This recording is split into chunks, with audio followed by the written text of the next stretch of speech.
Сәлем достар, бүгін сіздермен бірге қазіргі таңда мастер-класстарда сатылып жүрген блинчиктердің рецептісін ұсынатын боламын. Жұп-жұқа және ажурный болып шығады. Қараңыздар, жұп-жұмсақ және жыртылмайды. Ең алдымен 4 жұмыртқамыздың үстіне 6 ас қасық қантымызды салып, және 1 шай қасық тұзымызды салып, венчиктің көмегімен қантымыз бен тұзымыз екеуі жақсылап бір масса болғанша 2-3 минут араластырып аламыз.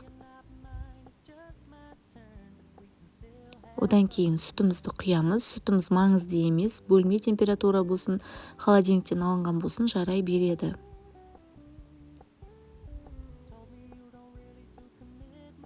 Ас содасын салатын боламыз.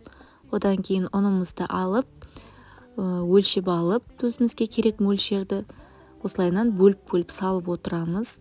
Ең бастысы арасында түйіршік қалмағанша жақсылап араластырып алыңыздар.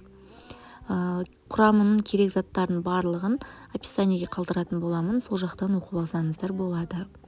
Мінекей қараңыздар, бізде осындай түйіршіксіз масса пайда болу керек. Одан кейін газден осы ғана қайнап тұрған суымызды алып, үстіне құйып жақсылап араластырамыз. Сол кезде бізде осындай сұйық масса пайда болады.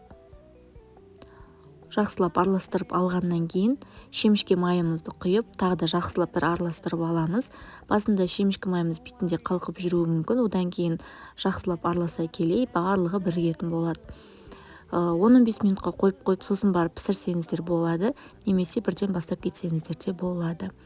Мінекей қараңыздар, біздің блинчиктеріміз осылайынан жұп-жұқа болып піседі, және мен табаны майламаймын. Және оттарыңыз орташа отта тұрғаны жөн. Қараңыздар, қалай оп-оңай алынып жатыр, көрдіңіздер ме? Еще ажурный болып піседі.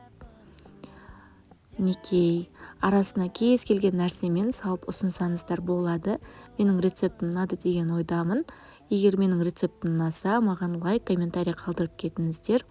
Және түсінбеген жерлеріңізді комментарийде сұрасаңыздар болады. Сау болыңыздар.